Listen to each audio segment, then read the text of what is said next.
Welcome, everybody. Welcome to BeoTalk number 383. Yay. Yay. Let's start it off. Hope everybody had a good week. Point of maintenance, I won't be here next week. I think I told you at some point, but it's been a while. It's been a while. Yeah, it's a long kept promise now. So, I'll be petting elephants, which is nice. A unique experience. Yeah, indeed. Just don't piss them off. Yeah. Well, otherwise I'll just ride them and sort of it'd be funny. Go like Hannibal and conquer Rome. Probably make the elephant look small beside you. I actually don't know if they're like African elephants or Asian elephants, because the difference is quite enormous. The difference is like 2 tons. Oh shit, that's a lot. Yeah. So I'm sure you're gonna have some pics. Yeah, for sure. So, to be continued. Let's do some shilling. There we go. I'll go to Skinny Play, buy some covers for your A9 or your stage or whatever else, really, your level. Use the promo code for 10% off. And then we have our friends over at the Greeno Studios. Same deal. Use the link and promo code also for 10% off. Buy yourself some aluminium covers for your 28s or theater. They also have soft covers. Yeah, or your 8s. I think they look quite nice, actually, with on the 8s.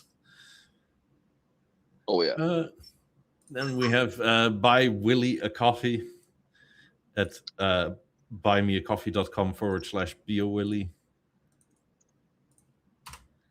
That is our super chat method. We'll be monitoring them. If Willie has his sound on, we may hear the cha-ching. Yeah, no, I put everything to don't disturb because I know, and I'm just doing it right now because I know that there's always the spam call that comes in through at some point of time.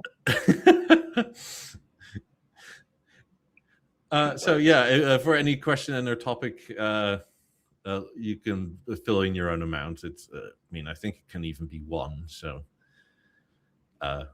you'll get a guaranteed answer to your question and or topic. And then no promo code, but if you're in Europe or in the UK, Steve has cables. All kinds, all sorts. Because we must work Steve into a burnout. You would think it would slow down for him, but it's just as busy, if not more, right? Yeah. Because everything is kind of sort of wireless or DPL, right, nowadays, but you still need wire. You still need cable to do, like the turntable stuff or whatever have you. Well, Steve also does so many custom things, right, where, like, you make stuff work nowadays. And I guess with everything becoming wireless, like a lot of people are selling off their older stuff that then goes to newer people that need cables again. Mm-hmm. Because, I've seen that in the Netherlands a few times where people sell this stuff, right? Instead of just getting all the cables out the wall, they just cut it. And it's like, good luck. Yeah, I'm guilty of that too. But it's mostly on a request of a client, just cut it off.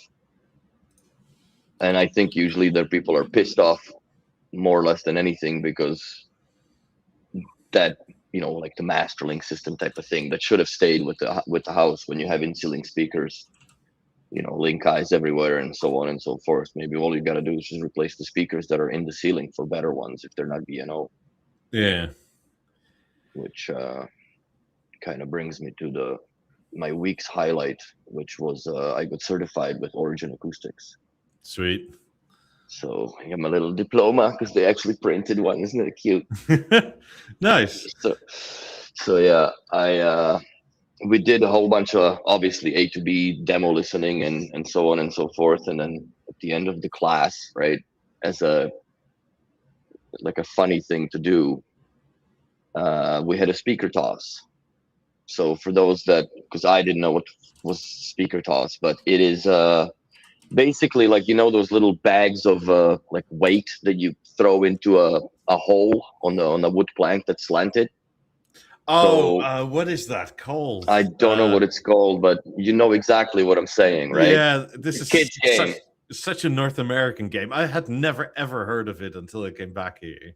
Yeah. That's very popular here. So we did thrown in-ceiling speakers of other brands into the hole, right, from like 20 feet away. Oh, dude, that was so fucking savage. And the owner of the company, the Sherpa group that was, holding the training, the facility where it was there and whatever, like that's their warehouse and stuff. And he's like, by the way, he said it in both in French and then in English. He's like, these are all brand new out of the box speakers. Like none of that, but installers brought to recycle and shit. No. These were thrown fresh out of the box, man, plastic removed, and fucking they never played a note. Oh, But it was fun times. But it was all other parties, not the Origin acoustic ones. Because I came to conclusion that they're probably one of the best speakers I ever heard in ceiling. And I also kind of don't understand why B&O didn't go with their top class of in ceiling, because they're one grade down from their top of the line. And I think the Director D89 is their top, where B&O I think has gone with D80 or D61, one or the other. I don't remember, or D83. But man, they sound spectacular. so you got training on the back boxes and stuff they saw as well then? These don't really have a need for a back box. These were installed in a fucking suspended tile ceiling, man. And I was blown away. They're also built for resistance on that, the paper shredded nonsense insulation that is sprayed into the attics and shit. They can resist that the way that they're built. And it's a 222 mil diameter ring that you cut in for those brackets. If you want to go to Origin Acoustics website, share that so we can share it with the class. So at least I have a picture of what I'm talking about. Because even on the Origin Acoustics, like if you were to buy the Origin Acoustics instead of the Celestials, right, which are the one grade down from the D89s, and you just buy the B&O grills, the amp I believe is more or less the same, because you still need a core, right, to power it with. So the 10-inch series are a little different. That's 264 mil holes that you drill for those. And if the client decides to go for a smaller size, then you can still, there's a bracket that fits that size, so you don't have to, take the speaker bracket out and replaster and recut the hole. Yeah. Very, very good. Very, very interesting design, and like the way that they've inverted the woofer rubber surround.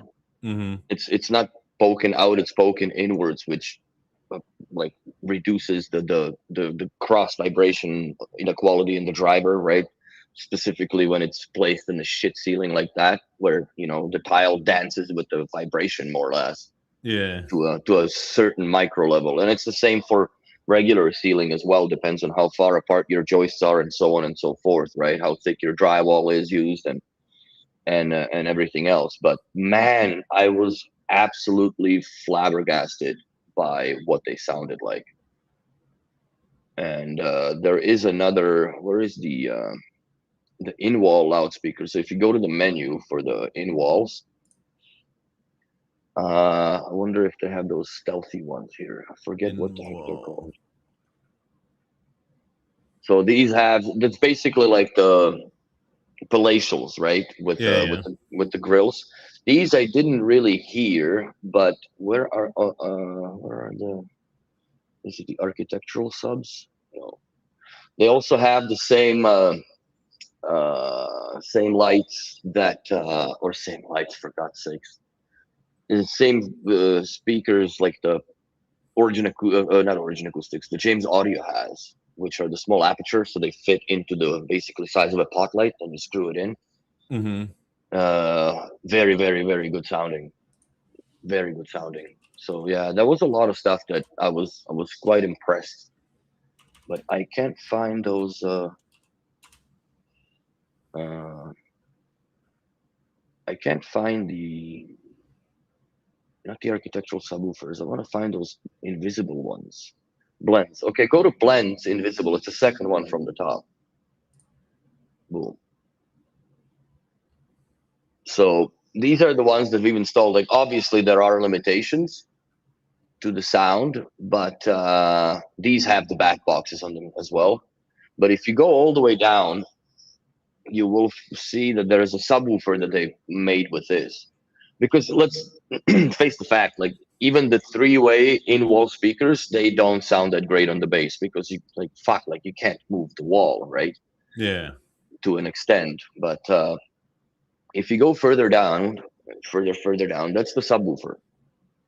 Huh. This is unbelievable what that produces for bass. It is big, but it's like the same concept as those in-wall flush toilets, right?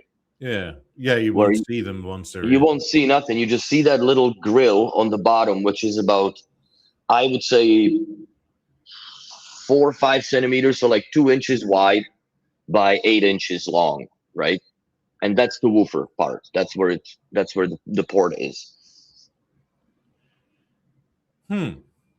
But man, does that ever pump? I was shocked. And something like that, like let's say, not to be a devil's advocate, let's say you put this in your guest room, right? And you have the dresser in front of it. This can be woofing from the bottom of the dresser if there's feet on it, right? If you don't block it completely. That is actually kind of nice.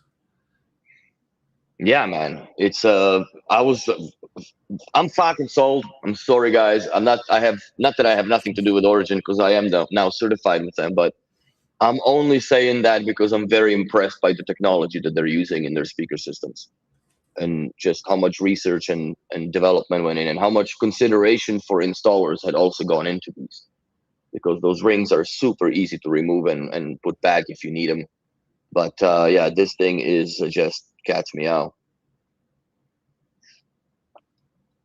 So Yeah, so you just drywall over this essentially, over the edges, and then just paint it. yeah, like you meet those speakers. They're divoted, right? Yeah. So that's where the mud tape goes in, and you tape at the most about 5 centimeters past the divot line that you can see on the where the screw holes are around the frame, right? Yeah. They are a pain in the ass to install in one way or the other, but they're not. Is that Todd Anderson? I think so. It is Todd. That's funny. So that gentleman that's doing that is a guy that I basically started my Bang& Olufsen career with together. We went to the first trainings together back in 2011. So he's now with Origin Acoustics, obviously. And I'm still messing around with B&O. But yeah, they are very, very good sounding speakers. So as far as installation, yeah, the placement doesn't really matter, but you always get messed up by the electricians with the, where the pot lights go and so on and so forth. Sometimes where it would have made sense, you can't really put it because it is quite large. But they're good sounding speakers. Especially, I wish that the subwoofer came out before we finished St. Regis. That's the installation of it. Yeah. So when you mud over that, paint it. You can paint the whole thing, obviously, and you're laughing. Interesting. Mm-hmm. They're sort of like those Amina speakers I saw, God, a few years ago now. Or Stealth Acoustics. Yeah. Which Stealth Acoustics, actually, they're still working with these guys because there's nobody better with the paper than Stealth Acoustics. They have it developed perfectly for the top paper where the transducers are installed, I guess, right? Mhm. Because they're not real speakers, I guess. They are speakers, but they're more or less they're referred to as transducers. These, the only thing that you absolutely fucking have to do is make sure you tested the sound. Because once it's done, bro. There is no nice way to go about it and remove it. You down a speaker, right? And Yeah. fucking whole wall Yeah, you repaint need and to so test it on. at this stage before you You mudded have it. got to, yeah, like that's before the final screws go in. That's it. Make sure the sound comes out, wire is not messed up somewhere along the run, and letter tape. But Yeah, yeah, I mean, very, very, very impressed.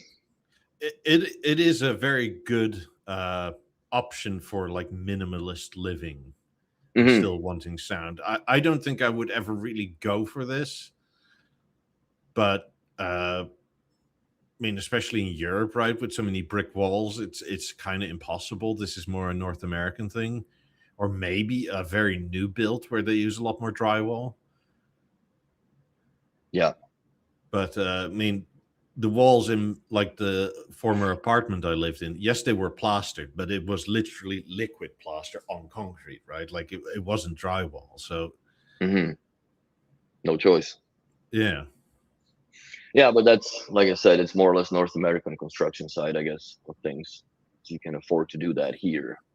Maybe in Europe as well in some places, but it's very, very clean looking. Like this is a good, in my opinion, like the three-way in wall that they have sounds very good. But that's what I would install, let's say, into the hallways of my house, where it's clean ceiling, right, with the lights in between, whatever you don't see, but you hear the sound. yeah, That's where I would put them in. But and they're not something that I would build a home theater from, 100%. So, yeah. You would probably need 4 of those subwoofers for that, where you can mhm. get away with just a normal one. Or you need to figure out some way where the only speaker in the room is an actual subwoofer. Yes. No, but I would still do a proper B&O sound system. But yeah, their amps are insane. They basically kind of sort of make the control 4 matrix obsolete because you can program all the inputs and outputs into the amplifier directly through the Oh, like a web interface. I missed this. They have architectural subwoofers. Yes. Yeah. So it's basically just a hose that goes in, muds in, and you can hide that. Interesting. Hmm. I mean, again, they're obviously limited because they don't go actually down that low. No, but like for this is I think more or less a commercial application, right? Where you have nice Yeah. rich sound in the either a common area or a lobby maybe or something like that where you don't want to see the speakers. But I personally haven't heard that one, but it is something else. Also, they have a new, like, I guess their way of doing the bollard, because bollard is available still for B&O, but they have one that they're designing, Mm-hmm. and it's apparently way, way more superior acoustically than the B&O's version of it, or the one that B&O put their logo on, more or less. See that little tweeter, how it's got this, their little ramp on it or whatever? Yeah. That is actually an axial stabilizer, if I'm recalling correctly the name of it. So that goes right through the entire dome, and it Huh. stabilizes the cone of the tweeter, so the bass behind doesn't affect it and the vibration, right? Because it's suspended over top of a very powerful vibration as far as the speaker is concerned. So yeah, they have a really, really they've thought through every single detail of this, and they sound is result of it for sure. So maybe you guys in the chat dig into the Origin Acoustics at some point and see what not just don't go like B&O dealer can get you because they are a certified dealer for sure, or installer at least for them. So but yeah, if you want to do the B&O's version of it, go for the top of the line that Origin Acoustics offers, and then you just buy yourself the beautiful grill that goes on top of it.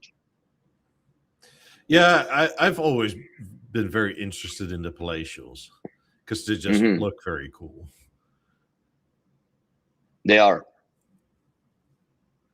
But if I were to do it, I'd probably go with the round ones. Like if if I ever have an opportunity to do it, you know, because obviously concrete ceiling is a concrete ceiling, but I would do 4 of those for Atmos for sure. Yeah. Yeah, if for some reason I get bored of my 17s, I might actually do that because you can position them perfectly. Hmm. You just have to, I don't know, give myself some leeway that if I ever get a different couch, that it's still all right. It still works, yeah. But no, these are, like I said, they have it figured out. And I guess that's one of the reasons why B&O is chosen to work with them, right? Instead of like Bowers and Wilkins and whoever else have you. But yeah, very different, very, very not, we're very off the beaten path when it comes to in-ceiling speakers, I would say. Yeah. Very impressive. So Interesting. Yeah, that's all I've got today. I mean, speaking of construction type stuff, right? I'm ripping my bathroom out. Mm-hmm. How's that? Fun? It's such a joy. So bathrooms are I'm figuring out, right, that the people who built my bathroom had the right idea. They were just wrong most of the time. So it was one of these shower stalls that is out 45, 45, right? Mm-hmm. So they put classic. Wood. Yeah, so they put wood behind it to catch where you drill into, because everything shakes, obviously, every time you open the door. Well, they missed the wood by half an inch. So the intent was there. Yeah, it was just hanging in the drywall, and that's why all the tiles broke. Oh, Christ on the cross. And that's why it fucking leaked. So, like, there's not a lot of, like, it's not super moldy. It's just sort of musty, and there's not actually, fortunately, a lot of water damage or anything like that. But it is sort of like what the hell, man? Like how because they didn't put like a small strip of wood, right? They put like a 1x6 so they behind. missed like severe miss. Yeah. Wow. It's so stupid. That sucks. And then I found out that, I mean, it's good for me, right? But most of the tile on the floor is not adhered at all. I was just able to, like, it's held up by the walls and by the grout. Holy fuck. No glue, nothing? And not even an attempt? Oh, there was glue. It was just only on the tiles. Nothing on the floor. Oh my God. So yeah, that just all goes to shit after a while when you walk on 80% of the floor, I was literally able to rip up with my fingers. Oh my God. What the hell, man? Well, at least it went easy. So yeah, it's a win. But yeah, you never know what you discover till you start when you start opening stuff up. And then things like the common mistake of like, oh, this is the first time I install a toilet, right? So I don't do it quite right. So I just put 2 wax rings on. It's just sort of like 2 is 1 and 1 is none, bro. Yeah, but normally you have a fairly tight seal that is minimal, right? But this seal is like that thick on either side. It's like, oh, I have to get all this goop off. Yeah, toilets are never fun to work on. I would have hired a plumber for that kind of shit. I don't have the tools nor to do it. Yeah. I mean, the amount of money I was quoted for the labor is so insane that, yeah, I'm just doing it myself. Yeah, that's true, but fuck. I mean, I think the lowest quote for labor came to 19 grand. Holy shit. Yeah, and it's like, that's a lot, man. Yeah. And then it's like, you can buy all the stuff, right? And we'll put it in. So there wasn't even material in that. It was just the labor. What the fuck? How long or how many people are going to work on that? It's not like you have a huge bathroom. Not 19 grand worth of it. 3 people, 3 days was their estimate. Fuck off. Yeah, that's what I thought, right? Like, so even if I take 3 weeks, like, I'm still ahead. Even if I take 2 months, I'm still ahead. Like, well, you have another bathroom. It's not like you're going out in the yard. Yeah. So it's one of these things where, like, I'm preoccupied with this nonsense now. I mean, the only thing I'm slightly dicey about is moving everything around and having to cut some concrete for plumbing. Yeah, that sucks. But that's only one line. But yeah, You'll get there.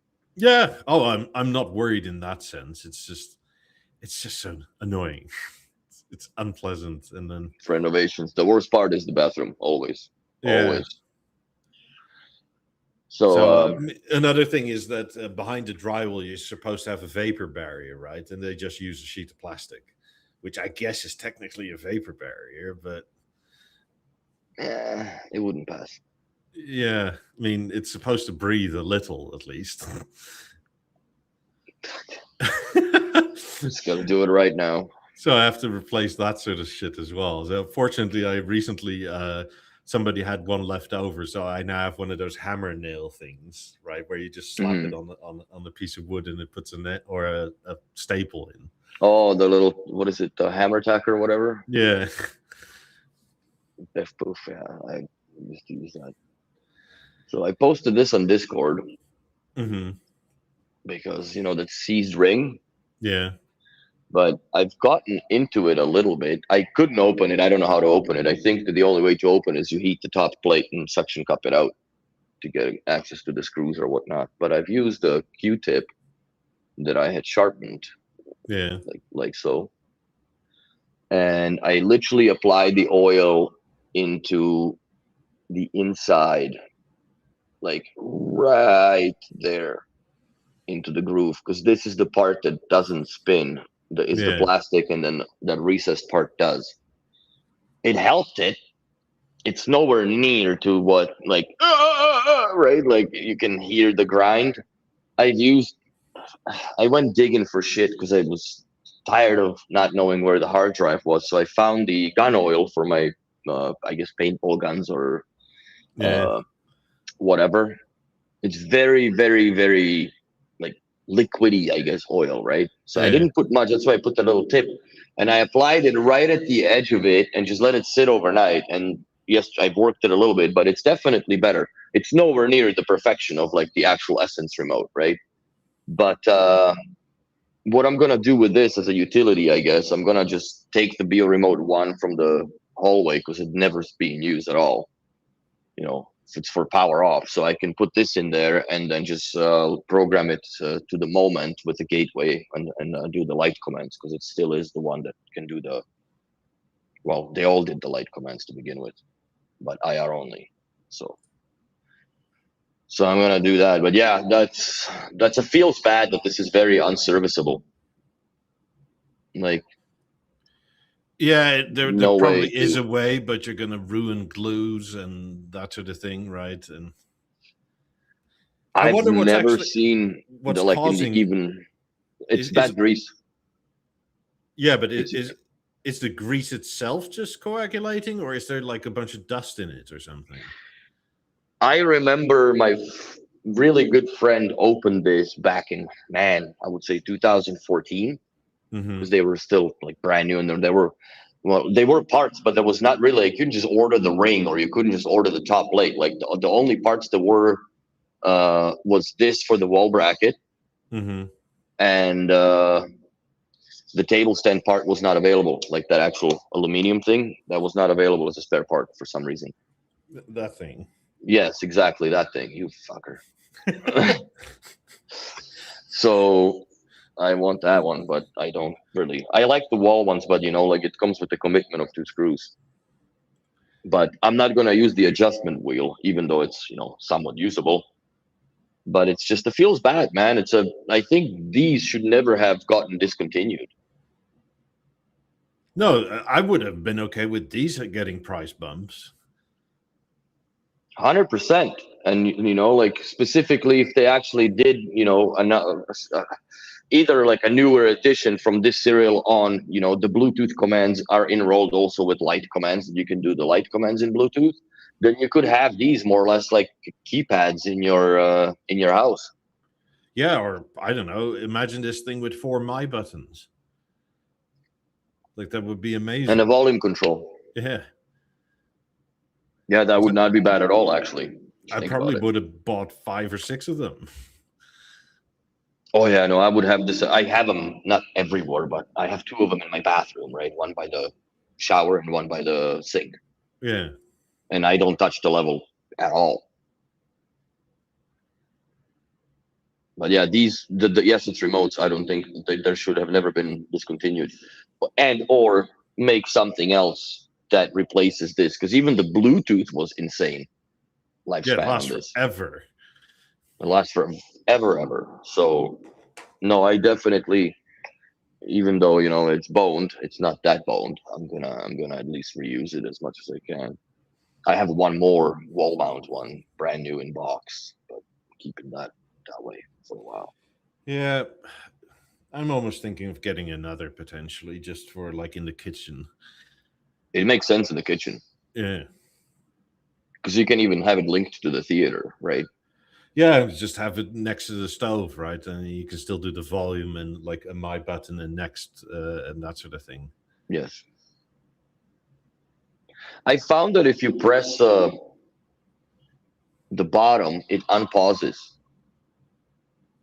So if you had something previously streaming, like I found that out in a bathroom on the level, that if I press stop and come back to it a few minutes later when it's in standby, so to speak, if you press the bottom, it will remain playback of what was playing. Because if you go back to the top button, you're starting a my button again, right? Which is, I think I have a Deezer Flow in it now, which I am moving away from Deezer. The Halo does the same if you pause stuff and just let it idle, and then it all goes off. If you then press play again, it will restart where it left off. Yes. I never use Halo for that purpose anymore. As far as like even the volume control, I just do everything with the Beo Remote one. The Halo has the only purpose to do integration. So all the lights are on it, macros are on it, and time. Yeah, we tend to use the Halo quite a lot because it's literally where it sits where we give the cats food. Yes, it makes sense for you. We sit outside and the music is loud, and then you come in to feed the cats, right? And it's either whoop or pause because it's right there. Yeah, but I'm thinking really hard about it. Like, is there going to be that much of a optical difference between polished ring or the machined one? But I still think it'll be visible. It'll be, yeah. I still think it's the wrong color choice for that. Mainly because like you're just gonna finger smudge it, just like the way your polished BR1 always gets finger smudges. Yeah, but quite honestly, it's gonna be a remote that sits on a nightstand that is on a side that I don't even sleep on.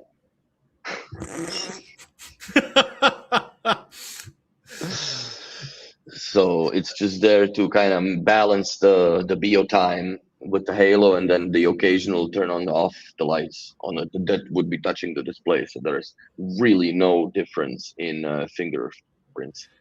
Yeah, in that case, go for it. You know what I mean? I mean, if it's one of those purchases, right? Why the hell not? Well, because I don't really know what I want to buy something. I just don't know what else to buy, and I don't need 8. I don't want to pay for the 8s right now. And it's another big box of things. I got more than enough B&O to deal with right now. Once the time comes to deal with it all. I mean, I will say that essentially, ever since I bought the Silk BR Remote one, I'm never looking back on that. It's the best one. It is the best one. I have it in the bedroom, and I use it quite a bit. It's also easier to find than the silver, because silver takes on the color right away. It's hard to find it in the pillows and shit. I mean, the silver one got relegated to the bedroom, and in the bedroom it's a lot darker, and it's sort of like, well, whatever. It's fine. I mean, the anthracite one is also in the living room on a different table, but again, we use that so little that it doesn't really smudge, but even that smudges quicker. Oh, anthracite, yeah, you can see everything on it. But the worst one by far is the normal aluminium one.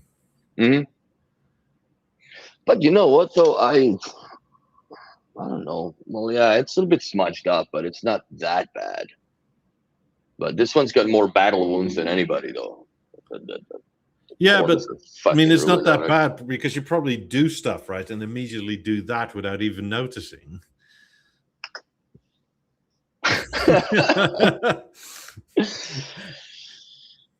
Yeah, but I like the aluminum ones. They definitely, these beat up and age well. The other ones I just don't even use because what I've found over time, that people that buy like the anthracite ones and you have a quartz countertop or whatnot, like all these edges just scrape off, tips are white because it eventually wears through the anodizing all the way to the aluminum. Yeah. So for that reason, they just sit on the STB brackets and rarely get push buttons on. Yeah. Speaking of a different rumor, Emilios posted this not that long ago, and he also had a kid. So congratulations. Congrats, But bro. I think it kind of went by most people.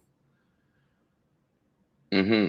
Like there was this board he posted with 2 HDMI's out, man. I've noticed that. I think this is the schematics and the boards for a new harmony. That makes sense because you would, if you're gonna do the TV like that with the drop down screen in front of it, like go back to the old Beo theater roots. This makes total sense. So also, I mean, this is because this is not the internals of the theater at all. Like this doesn't fit. Like because there's like no. There's too many parts. Like I was looking at these boards, like there's too many boards that would make sense to be in the theater. That's not a theater's exploded me for sure. Yeah, and it's also not the original harmony, the one that's out now. Yes, because I've seen those boards and I've seen those boards too. They don't look like that. No, not at all. And there's no 2 HDMI outputs on those boards. I can guarantee you that. I mean, there's DPL. I like that there's a B&O logo on that board. Bottom right. Yeah. What is that board? Can't see it, eh? PowerLink. Out. There we go. That makes total sense. Apparently, a new and improved PowerLink output with a significant increase in audio performance. So there's that might be also, I think, from the theater as well, because that I would agree. I would agree with the fact that this is more or less what the theaters and cores sound like nowadays, the Mozart. Or do you think it's just the dynamic range, or you think that actually is? I think there's just less noise on the cables, essentially. PowerLink. I'm not sure if this is the same spec as the theater or not, but I'm pretty sure it's a better spec than the current harmony. I'm not sure it matters a whole lot because it's not like noticeably bad at the moment anyway. Yeah, but that's like argumentally saying, like, listening to the, even lap fives on the old core versus new core, and like there is a big difference acoustically, right? So I think that might bring some more pepper to the sandwich. And yeah, like that board confused me a little bit. The SPDIF high performance analog nonsense input outputs, like where, right? Because like there's no fucking way the theater would have that. So where is that? Well, maybe it's more than just a simple redesign, right? Mm-hmm. And it also has XLRs, no? Yeah.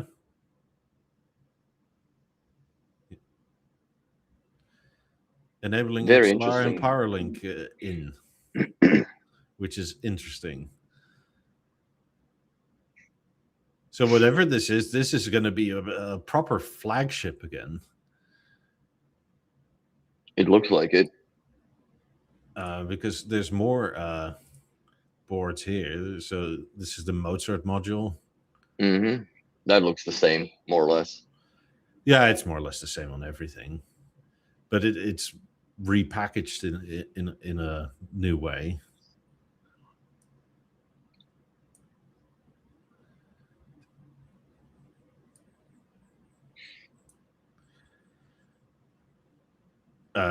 Yeah, so more it'll whatever it is will get Dolby Atmos as well, which is nice. Better wireless, which is like, thank God. Mm-hmm. Well, I'm sure they got a lot of real estate on that TV to stuff all these boards into. Yeah. I mean, I wonder how much of that they're gonna put into the wings again. I don't know, but we'll see it at some point. Mm-hmm. I am not sure where it is because I've heard several conflicting stories where it was supposed to be launched around this time of year, and then it was delayed again, and then delayed again. So I have a feeling this is going to be maybe one of these September releases that you always get, and then you can probably get it in October, maybe November. Installed in March of 2027. So. Yeah. Well, if you're in North America, then yeah. In Europe, probably not. Mm-hmm. Yeah, we get boned here for this. It's sad. I mean, maybe there's sitting on too many old harmonies, right? I mean, quite literally, there's nothing wrong with the old harmony or the current harmony. Mm-hmm. KCBR says Christmas, maybe. Well, I hope they don't launch it over Christmas, right? Because that essentially means you lose all the Christmas sales. This shouldn't be launched during Christmas. Yeah, I hope it's like, even if it's sort of a paper or web launch or something like that, this should be like end of August, early September. And then people can get their orders in and pre-orders and that sort of thing. So you can get the whole thing rolling. They should call it BeoVision 101. Just a year late. I guess 2 years. Depends if they make it this year. But that's very interesting. Yeah, there's a lot of stuff inside it. I mean, this is you're going to get a sense of how it's going to be amplified. It's hilarious how technology progressed that it's just that small, right? Like if you open the old 5500 amp and fucking big ass toroidal magnet in there, and the circuits you can trace like there were pencil lines. It's crazy times, man. So at least it's going to be 4 channels at the minimum, which you kind of need with center, left, right, bass, right? So. Yeah, but the question also is how many of those boards are put inside? Do you think it's just that one? Because what if the crossover network is actually on the board? So tweeter and bass or mid-range, they all get the separate cable, right? Well, we may actually get up firing and wide speakers to of each, right? Because there's the low amp 4 channel, and then there's the high amp 4 channel. Mm-hmm.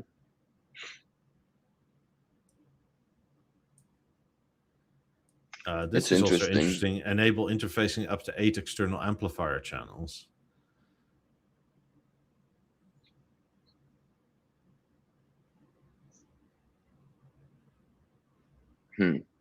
Using bill of 90 and 50 to interface to high power ICE amplifiers. Interesting.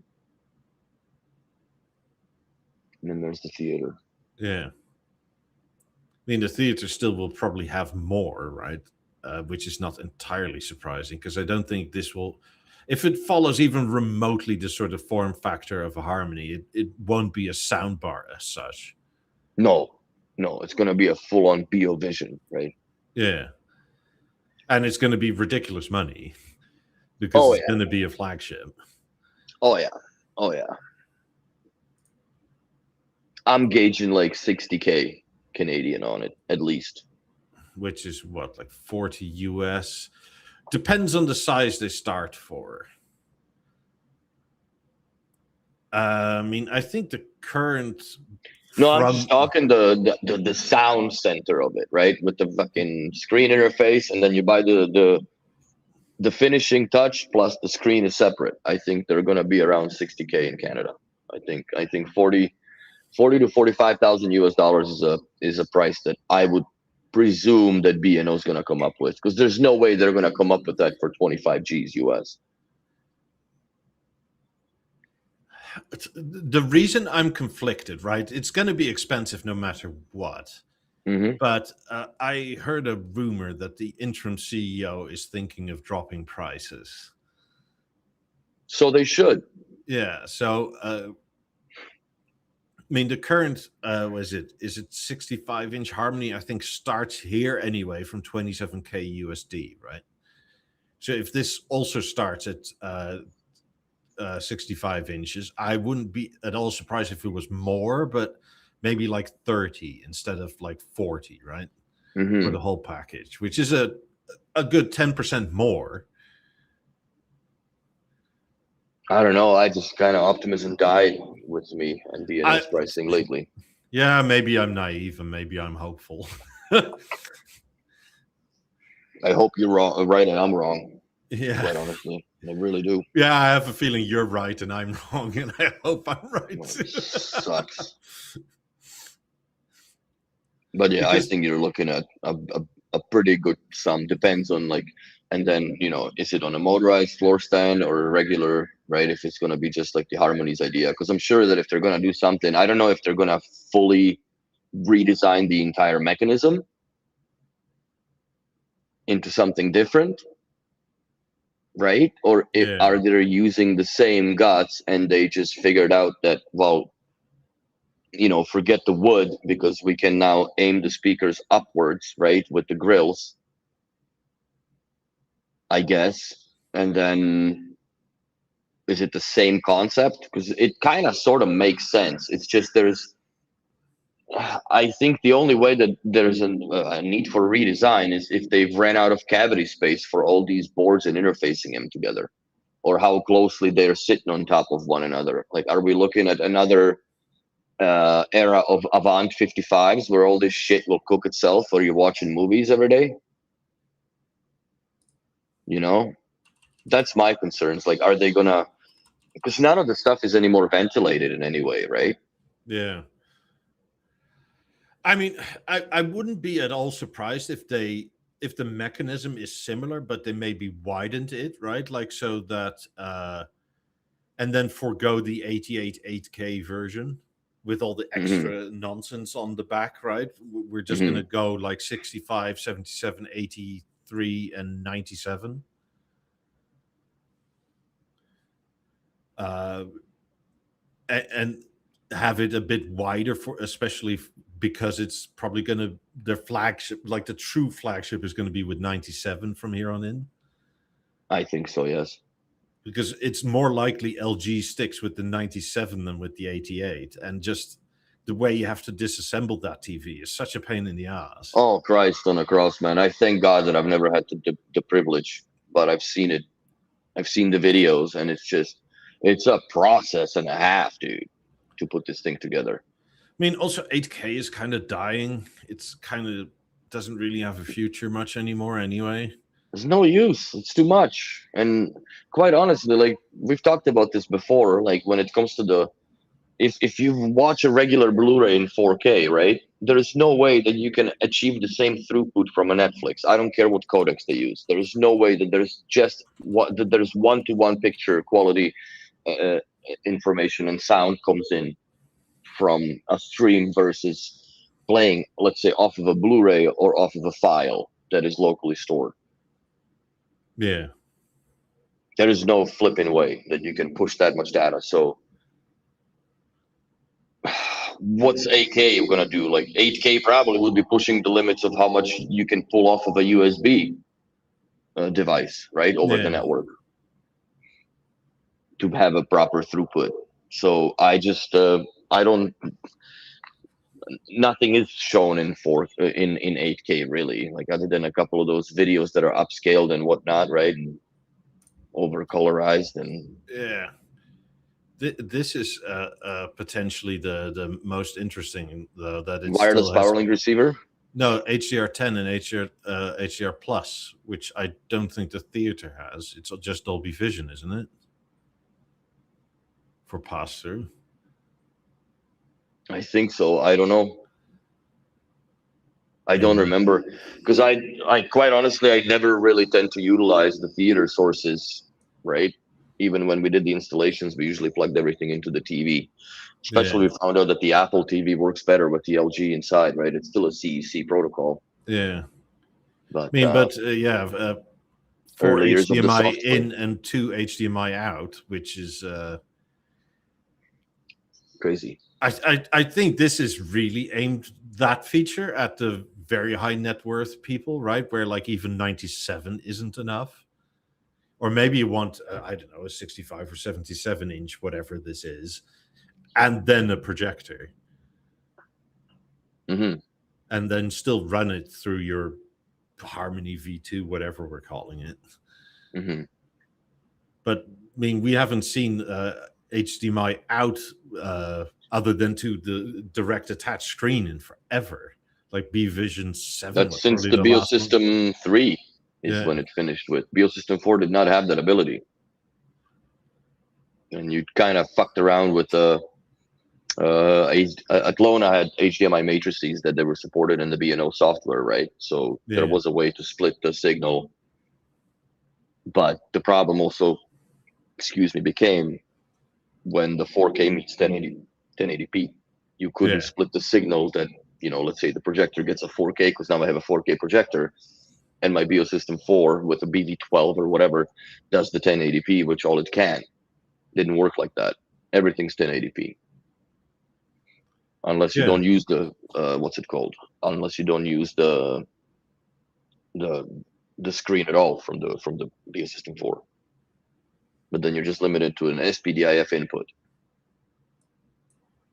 I guess you could do an HDMI too, connected with the screen and then disconnected, and just have the output come from the matrix. But those days are long gone, thankfully. Yeah, so this is, I mean, I noticed this and everybody sort of ignored it. But having looked at internals of BeoVisions, like I was like, I don't recognize this from anything. This must be new. I saw it right away. I didn't want to say anything because I'm like, this shouldn't even be up here yet, I don't think, but it is. Well, somebody put it up on a board somewhere. Yeah, but it's on the board advertised, so I guess, good for whoever found this. But yeah, that's nothing that I had ever seen as an interface board from B&O in any history of it. Quite honestly, I think it probably came from an investor conference. Mm-hmm. I'm just guessing, but they probably didn't have the whole actual TV out, right? But they're more showing like this is where we're going. But to me, it's also show of boards, right? Like that wireless power link receiver. That's something that is built inside the speaker side, not the TV side, right? Yeah. So I think that's what they're also showing, is that they're showing all their, I guess, PCB capabilities that they have as modules that we can put together a Humpty Dumpty of this and this kind, right? Mm-hmm. I think that's what it is. It's, showing your Lego parts. But at any rate, if that makes it to the market, I don't know, but I'm certain that there are use cases for that. Theater should have had that, because there is a lot of people that would love to put a theater in their home theater per se and run the output directly off the projector, where now you can still do that, but you have to have an arc coming from the projector, and most of the apps are per se in the projector, thankfully, because they're smart, like the Netflix and all that shit, so you can still utilize it that way. But it's not the most optimal way of doing it, like it used to be. It's not as elegant either. No. So plus, I mean, in terms of like a BeoVision, I really, really enjoyed, always have, that when it's off, it goes down, and it's not such a huge, massive thing. Yeah, this doesn't change behind me, which kind of is what it is, right? Yeah. There's no way to minimize it, but I mean, and it's not so bad with 65, right? But when you go to 83 or 97, like that's a lot of black screen, bit of screen that's just there perpetually. It's a lot of black glass to look at. I mean, I guess I would still do, but only because it works in my living room, right? But it doesn't work necessarily everywhere. No, and you have a dark blue wall, so it kind of definitely tones the presence of the TV down a little bit. And with the backlighting, it really, well, it's not that it's on when it's on, but it definitely has an effect of size perception. Yeah. So I thought about backlighting this, but where the fuck am I going to backlight it to? Into the street? I have to put it against the wall. Right, Sam. So that's not happening. I mean, What every else was time I you going to turn talk on about? Netflix or whatever, like it's gonna look like it's all red in your house. Oh, fudge. Yeah, I would do that for sure. Oh, I have finally, uh, like I said, I dug this out, and I also dug out my two hard drives that have all the movies, and one that has all my lossless and high audio quality music, I guess you can call it, from Hmm. different clients over the years. So I went ahead and hooked up a USB-C into the case of the Bio Grace Yeah. and turned me on some fucking Michael Jackson. And I think with the case, which is insane. First of all, it's fucking Windows, right? But I think that there is something with the case that it always starts playing in one and then finally it goes to the other. But you have to pause the music to like kind of Sync shake it. it. Yeah. Yeah. So unbelievable sound. Honestly, I was very surprised. It does up the ante from, let's say, Deezer lossless to going to something that is 24-bit 96 kilohertz, which also kind of makes me suspect that, like, are they using like more or less like a WISA protocol between those two, because it's the same bit rate that and limitations, because it's a 2.4 gigahertz frequency of some sort between the case and the earbuds. It's not the Um, Bluetooth, right? it it might no, I don't think so. It might be similar. I would hazard a guess it's heavily modified for power requirements. Hmm. And Um, distance, I guess. But yeah, I'm telling you, it's probably it more sounds akin to very what good. the portals use than anything else. Yes, but I was very impressed with the sound. Very, very impressed with the sound. And I think I mentioned it on last week podcast that I've swapped the earbuds for smaller ones so they fit. And the way to do that is you actually, when you remove them from the paper case, you can see that there's grip sides on side, not the tops. So when you hold the earbud and you squeeze the tops of that rectangular earbud piece, Yeah. it's easier to pop it out because you release those grips a little bit. So that's my tip of the day for that. I do find that since the last software update on the LG, the Bluetooth has gotten all fucked up. Um all fucked up. The EXs work; they crackle every now and then.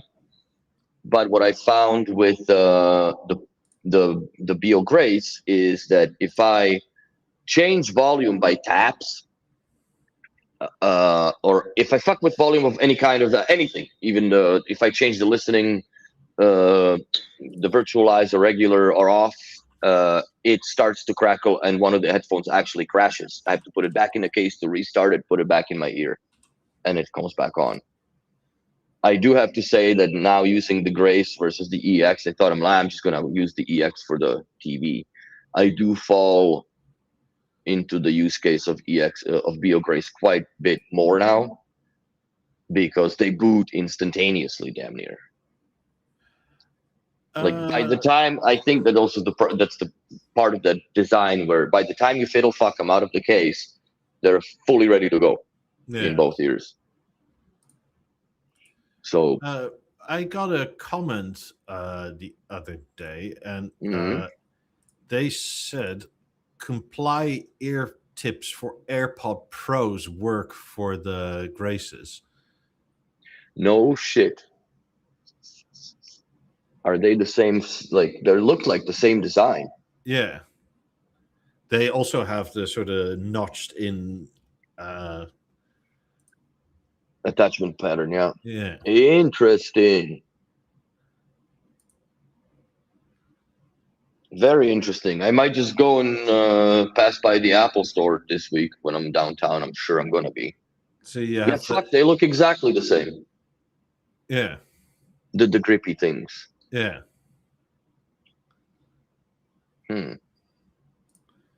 Maybe I'll order them on Amazon so in case they don't fit, I can just like fucking return it without a headache. Yeah. I mean, that's why Amazon is great, quite honestly, because they'll take anything as a return. Yeah, it's just go back. That's it. Yeah. Yeah, but that is very intriguing, I have to say.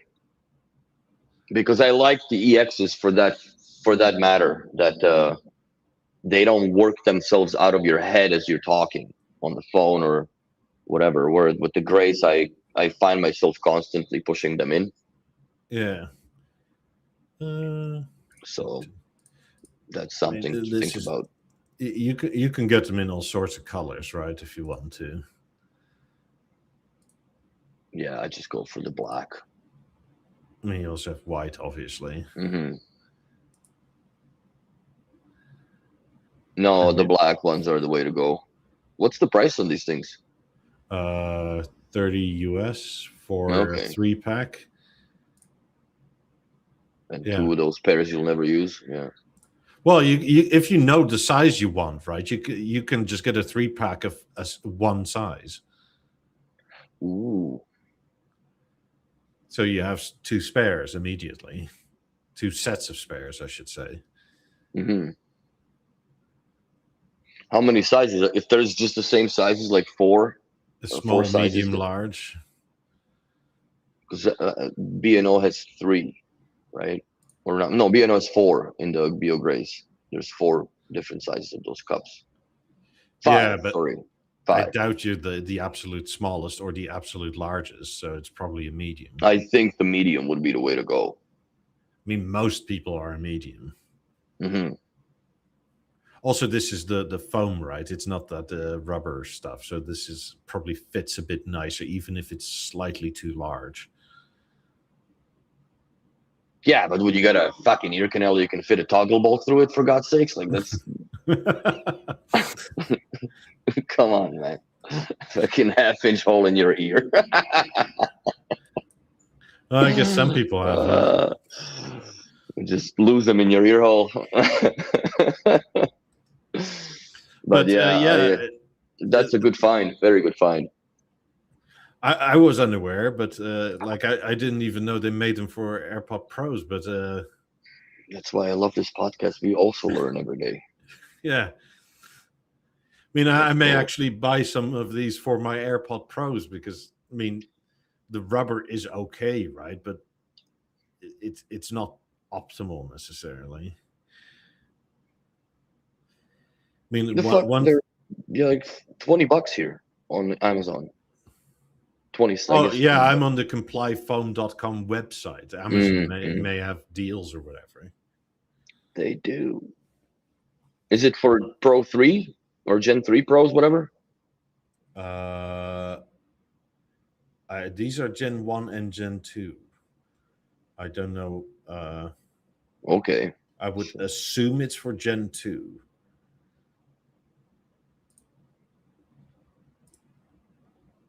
Okay. Well, they have them on Amazon, so I'm gonna look into these for sure. They're not that expensive. Yeah. And I mean, I'm not entirely sure if they will necessarily keep on fitting properly with the case after some use, but just for wearing. Mm-hmm. No, this is something I'll definitely get before I fly out to Bahamas. So, because they do very good job in noise cancellation, but if I can put the rubber tips on them or the foam tips and just completely delete the airplane from the existence. Yeah, that would be nice. That would be very nice. So, I mean, with AirPods, right? Like, I run into this weird issue where, like, you can seal test them through your phone, and it'll tell you if the ear, if the tips are the correct size or not. And when I do that in my left ear, once it seals, it's actually too tight for long-term use. So it kind of becomes unpleasant to wear them longer than, let's say, 45 minutes. Which means I put a smaller tip on than needed, which is a bit too loose again. And then when you put in transparency mode, it picks up things weird. So sometimes instead of just being straight up transparent, it actually amplifies shit around you to the point where it's louder than it would be around you. Interesting. It's probably because of the seepage of the sound that it's not sealed correctly from one microphone to the other side. Yeah, but the thing is, right, if I put the correct seal in, it's so tight, like my ear starts to become irritated after like an hour or so. So it's sort of like, what do you do? Like you're sort of in no man's land. Mm-hmm. I can't complain about the rubber tips on the, because I do spend a lot of time with the Graces on, like a lot of time since I got them. Like basically, when I get home, I put them on and just listen to the TV and listen to some music. You've not had like, I don't know, where you're like damp or sweaty that they like start moving a bit, or? No, the only time that I find that they're moving is when I'm on the phone, right? And the jaw moves and like, your ear canal moves a little bit, and it's just they slowly, whittle themselves out. So I always like, push them in a bit. But other than that, I had no issues. Like you can't shave or using them when you shave when you have the ear tap enabled. Yeah. As soon as you do this and your skin comes up, it fucking starts cranking on one side and turning on down the other, right? So if you're gonna do that, then force tap, change it from earlobe or your ear to the actual earbud, or just disable it for the time being. They cancel out quite a bit of the shaver though. They do much better job than the EXs, and I guess that's the only finding that I had with them. For some reason, the first week I've had them, the range was shit a little bit from the TV. But now the range improved, but that weird crackling, there's something wrong with it's either the Bluetooth is going in the TV as a chip, or they fucked it somewhere in the program or in the update, sorry, when the new update came out like 2 weeks ago. So before I had the reference point of Graces, but I've had the reference point of EXs because I've been using them for a while. And they crackle now. They fucking fall off, and it's weird. They don't disconnect; just the sound disconnects. Yeah, and comes back on. I don't know how many people are that particular use case with the earbuds to the panel, but I guess who was the guy that just has a baby? Maybe you should consider that. Emilios. Yeah, Emilios, you should definitely get yourself some Graces or. Get the EXs, because the Graces will definitely you won't hear the kid crying. They're too good on noise cancellation. Somebody else's problem. It's not happening if I can't hear That's it. Just close your eyes and listen to music, man. Connect the case, put some really good high resolution shit on it, and oh man. Does a baby really make noise if there's nobody there to hear? That's right. It's like does the tree make the sound when it falls in the forest? But nobody's there to hear it. So yeah, I definitely recommend the Grace. They're fucking expensive. Don't get me wrong, they're fucking expensive. But if I were to spend that money on the H100 versus the Grace, I would now have a buyer's regret myself if I were to buy the H100s and then I tested the Grace, right? But if I were to buy the H100s back in the time when the H100 were around, I would have bought them for the sound, not for the price, right? If I was the headphone guy, but I'm not. I'm an earbud guy. Look, also initially the difference between the H100s and the Graces was only 400, right? Now it's 1,000. Yeah. Which is a whole different ballgame. That it is indeed. I mean, that's like buying another 2 pair of EXs or E11s. Mm-hmm. So... Yeah, that's the only thing that I'm kind of concerned about them over time is the battery life of the, not just the case, but also the earbuds. I guess that's the one thing where the H100s will always be superior in that sense because it's just bigger, right? Like, so it is more doable.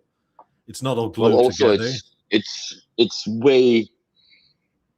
relatively way easier to service per se than taking apart the earbud, right? Yeah. Because you just take off the freaking foam pads and you start with the screws and you can get in there. Yeah, absolutely. So, but I'm very impressed by them. They are worth the money in my opinion, and the sound is stellar. I did do a drop test like on the carpet. And yeah, dude, that case makes sense because if you don't have them in the case, the leather case per se, that's the only thing that saves them, right? Because they fucking just explode open and everything. It's, you know, there's three things that go three different directions. The case and both earbuds come out of it. It's not strong enough to keep shut. Yeah, it's never been any different, even with the E8s, right? Like None if of these them. drop, it always this way and always that way and that way. Mm-hmm. Yeah, they eject. So it's no matter how strong the magnets or whatever, man. Once it goes down, it goes down, and yeah, you're picking up your earbuds. But so that's the only thing that you have to be careful with them, putting them on and taking them off, because the way that you get them into the case is just it's a little too finicky. I understand the design and the slimness of the case, but the access to the earbuds should have been 2-3 mil more. Just a little bit more clearance, so to speak. Yeah, I mean, then you get to like you could have put a bigger battery in it with that little bit extra space and that sort of thing. But they do last quite a bit, and you know, like yesterday I had a cigar with Nathan, so I don't know, we were on the phone for like 3 hours, and prior to that I was listening to the TV. So I ran him all the way to 0. First time. No, second time I've done it. How long do you get a phone call out of them? Well, I was with him for 3.5. I think I was on the phone with him for like 3 hours. And they didn't you didn't have to charge. And they died half hour later or 45 minutes after. Okay, because somebody on the Discord was saying that they only got about 2 hours for a phone call out of them. Also, I guess depends on the environment, but I did have fucking I'm in a cigar, so I had the hood fan going, noise canceling was on all the way, and also I have it set to virtualize. So when you do the phone call, it kind of sounds better in the virtualize because it kind of puts the person weirdly in front of you acoustically than just having 2 ears coming in. So it.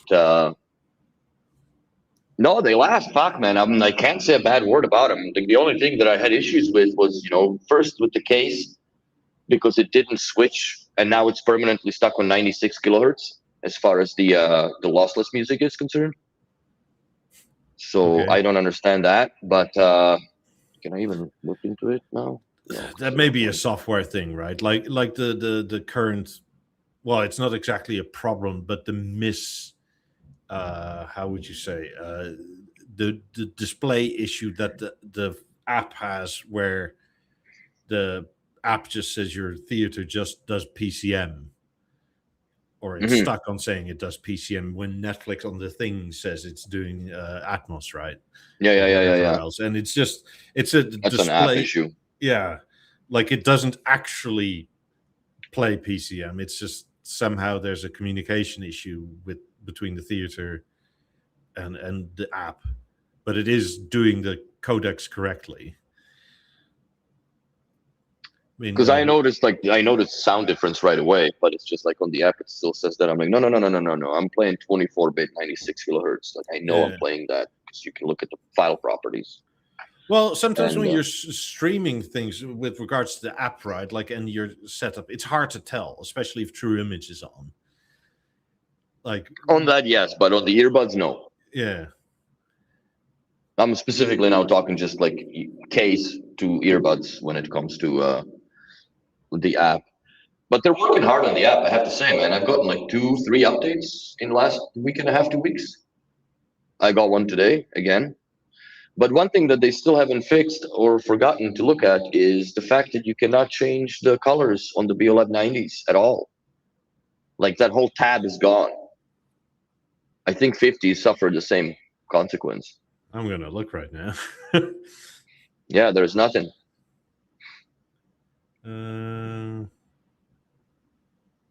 Where is my Windows thing?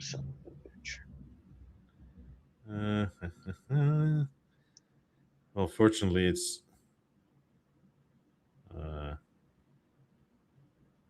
didn't open. Product color. No, for the 50s, you can still set the product color. Yeah, I can't do it with the freaking. Can't do it with my.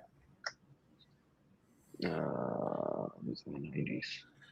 mean, speaking of things they should have had, right? Like in the 50s, there's still not an icon for the regular 50s with regular oak and the Mercedes grills. That's bizarre. Here, I mean, the let's share black this with the cloth client. version on front is there, but Here, let's put this in there. So let's go to the BeoLab 90. And see, you can't change anything in settings. It's only the configure page and a boot. And you can't change the color. At least thank God that I have them the way that I have them, because that would really piss me off. funnily enough, I'm looking through it now. They also don't have the standard color as sold now with the three black cloth around like Andrew has them. Like that's not available as an icon either in the app for the 50s.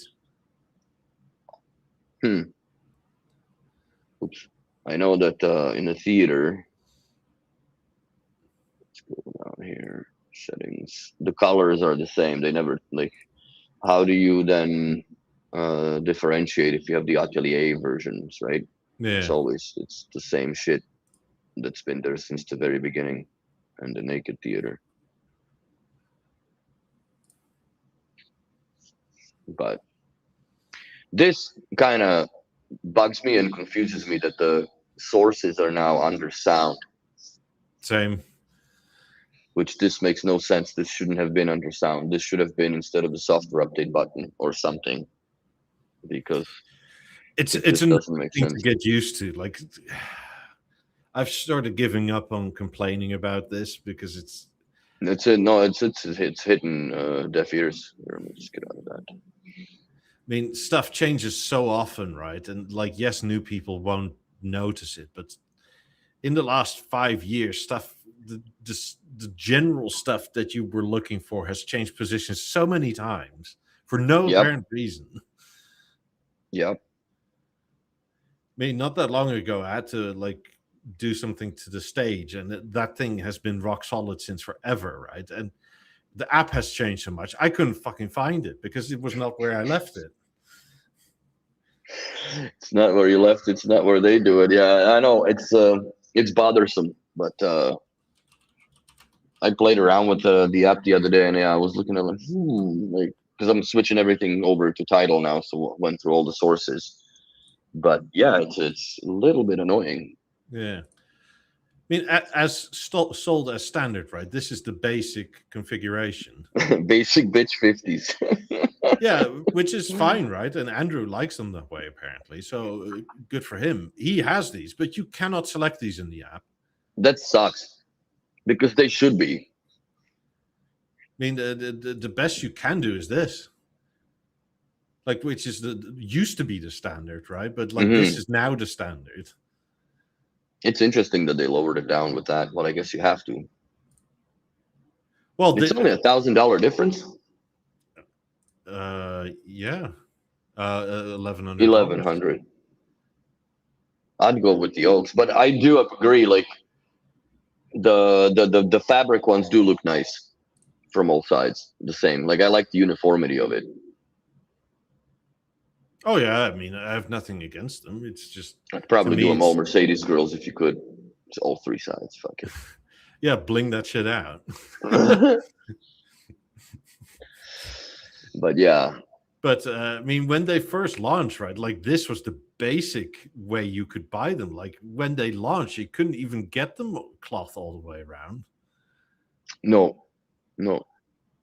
Because that's how I ended up with oak, because it was literally the cheapest to get them with oak. That's so funny.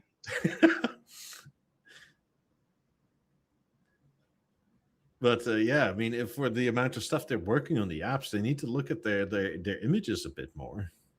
Mm-hmm. I think they have a lot of work on the app with the images as far as that is concerned. Because in my opinion, also what it should do, like my white 90s should display as white 90s in the theater. Yes. As a part of that group. Because the black ones are hard to see even when you have it in a dark mode. Like they almost disappear into the background. this is the real bit where you're crying, right? Because this is Europe. It went from $79,800 to €61,100, and that's including 21% sales tax. And in the US, at least here, you get another 7.5% on top. Where you are, it gets another 15 or whatever it is. 17 almost. Yeah. So that gap is enormous. Yeah, $17 per every $100 here you get taxed on. That for sure isn't all tariffs. Like, it just can't be. No.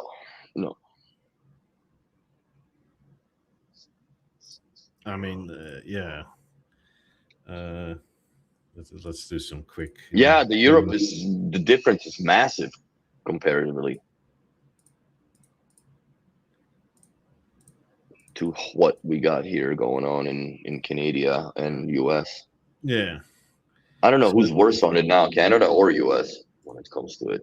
But I think US has got the crusty side of the sandwich, in my opinion, more because of how they make them do this with profit margins versus the tariffs offset for cost. So without tariffs, right? Mm-hmm. The same 50s that are $79,800 should be $57,750. Shit.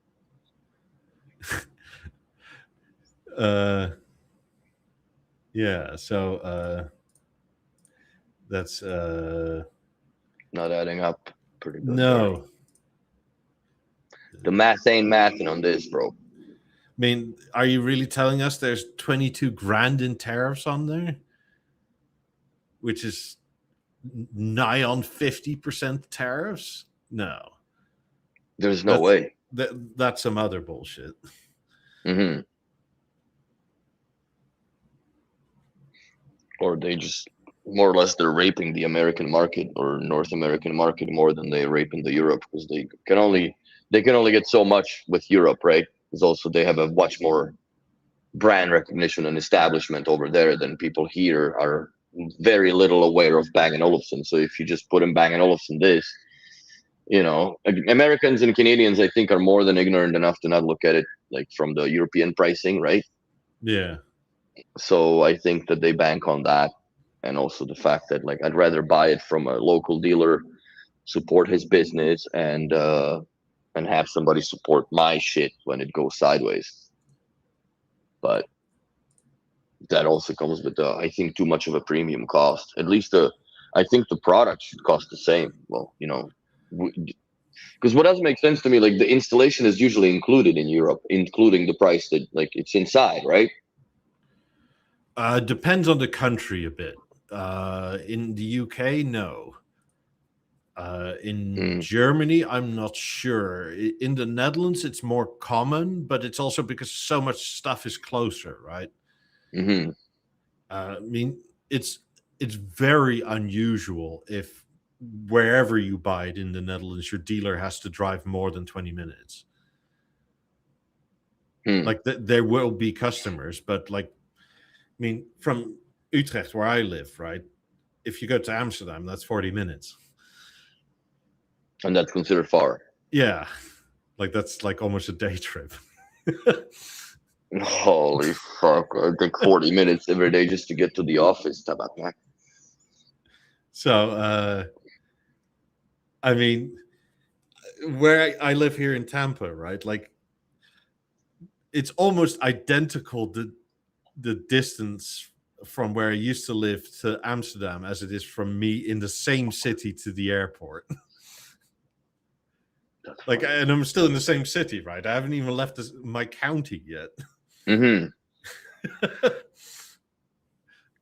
Yeah, that would be the same with Calgary, where I used to live, compared to go to the airport. Well, not the apartment, but like where my mom is. Yeah. That would be about a 40-minute drive. I was 20 minutes off the airport usually. So straight downtown, or more or less on the edge of the downtown. So, I mean... I don't know. Yeah, I mean, these tariffs for sure aren't helping. Don't get me wrong, but No, there's something else going on. There's no way. Like, what are they charging? Where is it? Like, in the warehouse on the golden racks, right? That yeah. you pay premium for storage here to have it all in. I don't understand.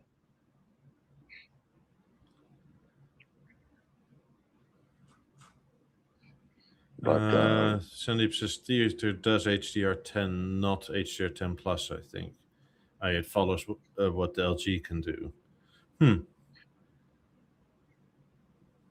well, I guess my panel is now somewhat sort of kind of dated, right? It's 3 years old. Yeah. But I don't know. Would I see much difference in my environment if I put a brand new G5 or G6, whatever it is now? I think I'm just gonna bake it for another 2-3 years, and then or best worst case scenario, I'll just sell my 65-inch panel here, so I don't have to pack it in the fucking van, and buy another TV when I get to Florida, and buy a later display or newer display, I guess. Yeah, I mean, I've seen several times, which is kind of annoying, right? But because it's not here, but the Best Buy in Miami has a bunch of like open box returns and stuff like that, and they sell them for like 50% off. I mean, they recently had an open box return of a 97, was it G3? Oh for shit! Like $12,000 or something, and they still sell for like 22 or 24 or something like that. Oh wow! Yeah, I wouldn't know. I wouldn't go for that extreme of a size, but if I decide to do that and sell this, I'll probably buy a 77 instead. Because I don't think I'm gonna do 83. That's too much. Too much wings now. We're talking with the aluminium. Yeah. Oh yeah. I mean, also those screens are to a point with 97, right, where the only option is delivery because there's not a car you can get it in. No fucking way, dude. I don't know. Even if you buy your Ford F-150s or whatever, right? No. That goes into a full-size printer, bro. Like, that's how I would transport that. Because I don't think you can even fit that in a Home Depot rental van because the roof is too low. You need a fucking tall-ass van in an ambulance, for God's sakes. The bed isn't even large enough. No. Like, that box is, what is it, 1.50 m by like 2.40 m? We had that issue with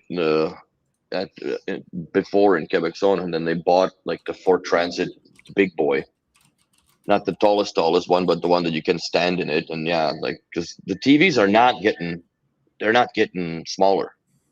There's never does. We don't go backwards.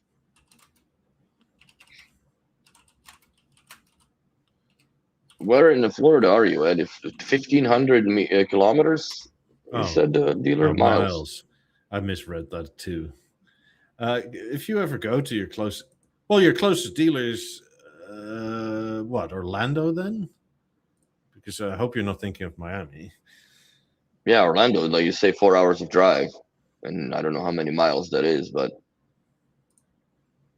you come by if you ever go to Orlando. I mean, it's only like 45, 50, maybe an hour further down. From Orlando to you, yeah. Yeah. Yeah, it's not far. Not that far, at least. I mean, Missouri is nice. That's right. You can go to Portillo's in Orlando, too. Fucking love Portillo's, bro. Yeah, we had it the other day. It was great.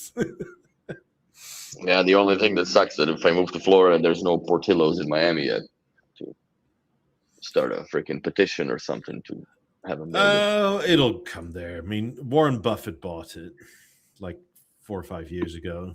He's going to expand on it for sure. I mean, he bought it for something like $1.4 billion. Jesus Christ. It's probably worth more than that now. Yeah, I think it's like double nearly. But they've also expanded massively. mean, it's crazy to think that the Portillo's it's just it used to be just a hot dog stand for people that don't know. Like it was literally like a truck with like a hot dog Food thing. truck, yeah. Yeah. And that grew into a literal empire. They made them good, man. Yeah. They made good hot dogs, fuck. So, and I'm a hot dog guy. I go everywhere. If I can try a hot dog on a place, I'll try a hot dog on a place. Yeah, don't do that in most of Europe, though. No, they don't know what the proper hot dog is. You just get freaking ketchup and mustard on a bun, and that's it. I mean, I'm sure most Dutch people will agree with me that most actual hot dogs are kind of sad. No, European hot dogs are definitely sad. And it's not I mean, the other thing that is kind of better, but it's not a hot dog anymore because it's just sausage on a bun. But a sausage is not a hot dog, so. Yeah, I remember there was a guy in Calgary that made a business out of that, but it's like typical traditional. Was a German guy. Yeah. So you cut off the top of like a sandwich bun, right? And then you pierce it on this little thing that I guess steams it from the inside, and then put mustard and kielbasa, I guess, or whatever the fuck he used. It wasn't a hot dog. So good though, like yeah. But then he retired, sold it to some other guy, and I don't think that's happening anymore. But also downtown kind of very much died in Calgary, especially after COVID. You're in Kansas City, okay. Home of the Chiefs. Guess I'll have to put that in there too. At some point, I'm coming by there. I mean, I was close to it not that long ago, but I just didn't have the time. But I kind of want to go to Kansas City because I've never been. I've never been. It'd be nice to see. Yeah. Best hot dog will be in Denmark. I doubt it, bro. I don't know where I've been. I've tried to look for those in Copenhagen as well, and you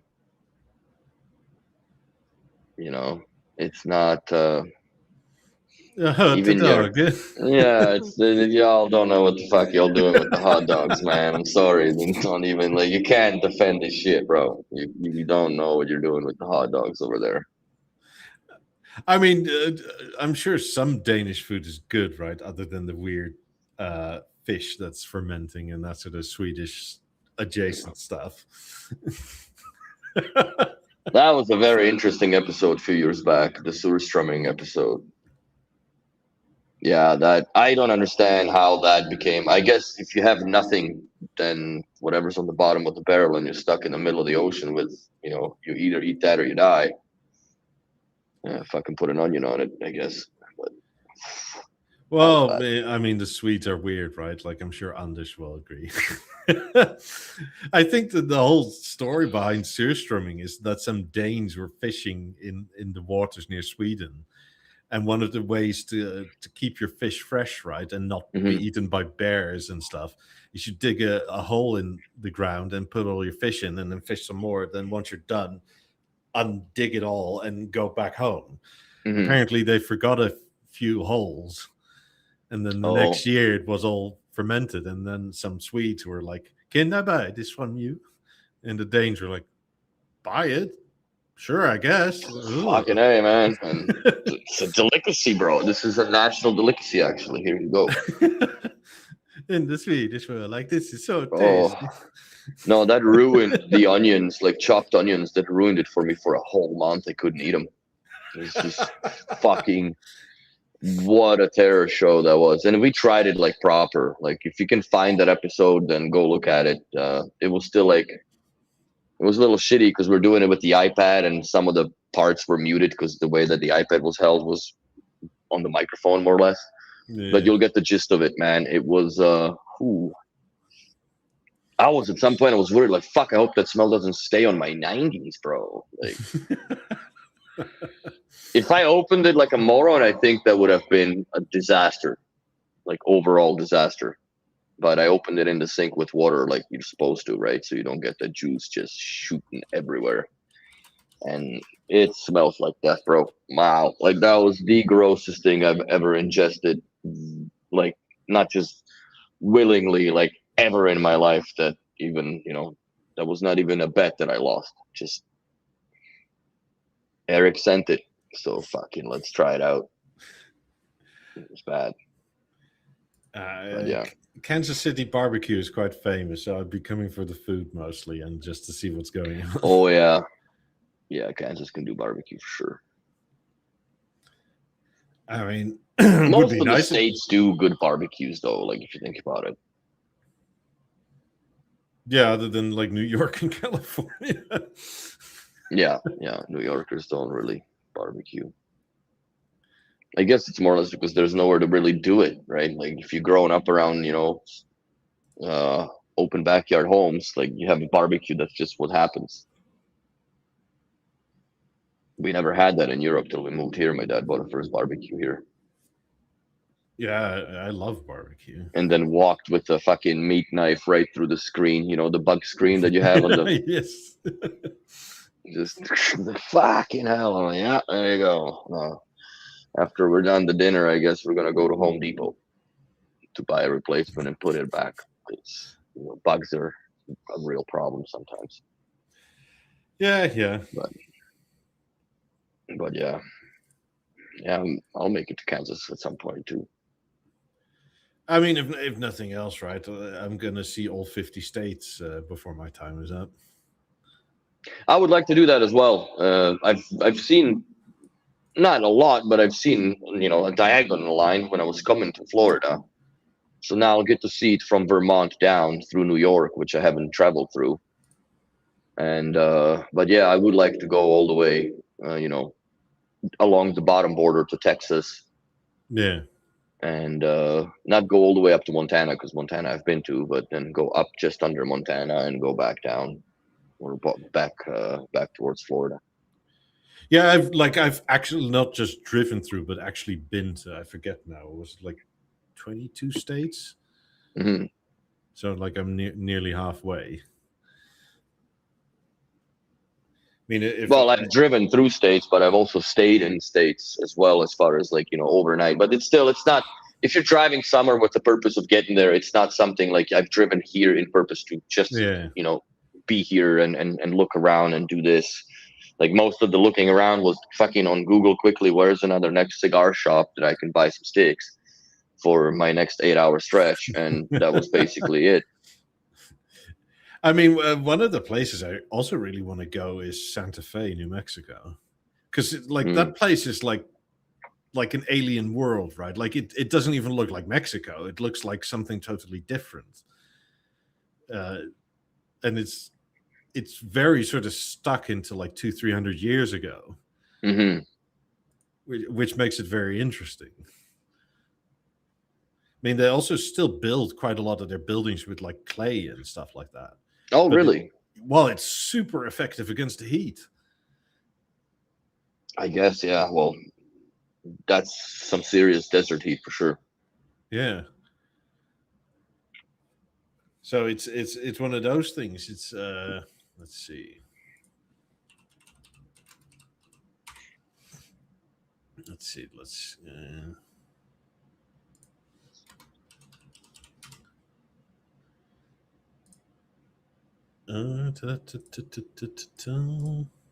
So I guess next week we have no podcast, and then there's 2 more podcasts, and then I'll be doing the podcast from Bahamas. Yeah.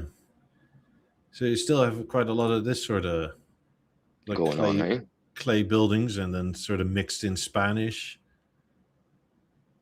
That's cool. Like it's you don't really get this anywhere else.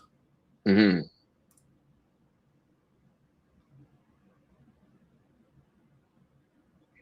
Anders says, by the way, all spare parts will increase in price. Oh, crap. They already have a little bit, but if they're going to go up again, shit, man. Well, what I'll do is I'll definitely buy me an amplifier board, maybe a power supply board also for the BeoLive 11, just so I have it in the back pocket, because that's the only one that I have that is old enough that I don't think it's going to be fixable. And the Avant, when it dies, I guess. Yeah. So apparently the chassis of a BeoLab 5 will change. It costs €3,000. Jesus Christ, now. For one, and that's in USD, they'll probably be close to 5,000 for one. Yeah. Good God. I mean, that's in the territory of just buying a different secondhand pair. Or just pushing you away from the speakers and give them. Maybe they're gonna come up with some goofy ass trading program again just to get them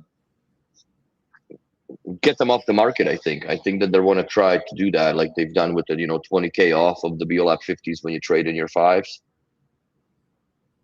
And we've done a couple deals like that, but when I was still with Quebecson. But they never came out with the BeoLab 5 Classic Edition, right? Because that was the rumors back then that that's what was going to happen. So, yeah, I mean, that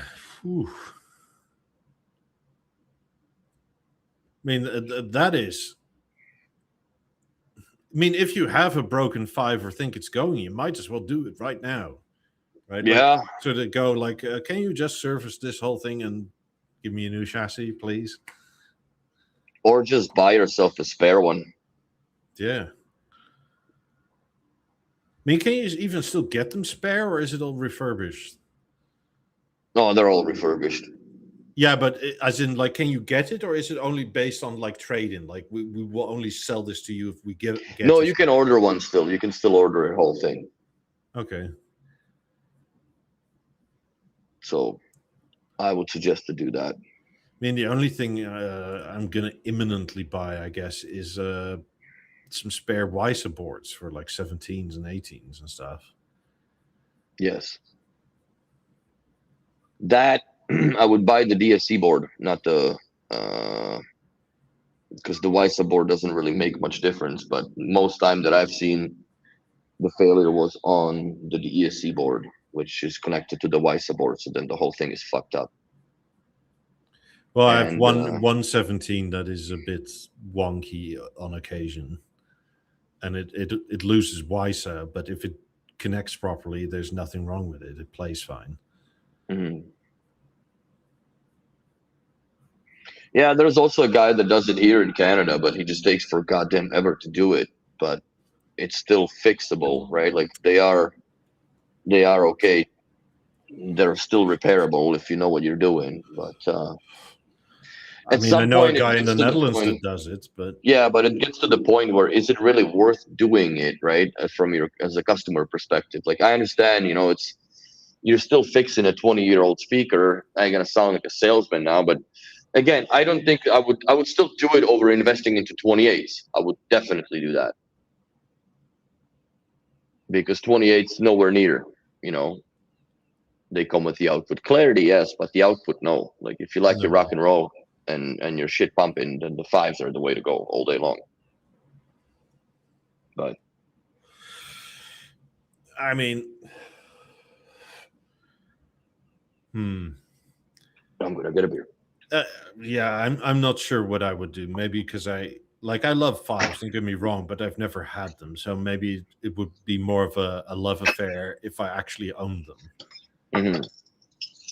But you can buy so much currently that you can almost make like a decent surround setup for that sort of money, especially if you already have a TV. Yes. Because we also know, right, like if one side goes on the 5s, then the other one is usually not that far behind it. No, they'll both go first. Mostly the right one goes first, left one goes second. I don't know, for whatever reason, but that's the way it is. But yeah, for me, I don't know. I love the Lab 5s, but I've never had the need to own to. Well, I did own them for a while, but I couldn't really enjoy them listening to them because the downward firing woofers, bro, like in my old mom's house, fucking tear everything up, man. Like shit was falling off the shelves, so I couldn't really listen to them much. Yeah. And then once I got into the apartment, I more or less bought the 90s almost immediately after. I think I had 20s or 9s. I don't even remember what I had for a while. For a while, it was just the sad V132. I mean, Anders, I don't know if you know, but what is the cost of a similar repair on 50s. If I don't know if they call it a chassis or a board for 50s, but they seem less fragile to me. Well, also it's not all on one chassis, right? Like if you think about it, like everything is on the BeoLab 5 is on that one fucking piece of aluminum screwed in, right, to that heatsink. Where they're modular in the 50s. So is with the 90s. When you open those big back doors on both sides, like, you know, you can have the speaker splayed out and all the boards are mounted on that and also on the sides. Like it's very, very intelligently designed, but it's much easier to service. Like in comparison to fixing, let's let's say fives are easy to swap because you just swap the chassis. You don't even fuck with any of that in there. You just take out, I think it's 12 screws or 14 screws. You take the chassis out, unplug it first, obviously. You take it out, plug in a new one, and then you send that back for the repair. Where with the 50s or 90s, you can actually just, okay, well, the problem is in the power module. So you could just take out the board and replace that, or replace the amplifier, let's say for this side or that side of the speakers and whatnot.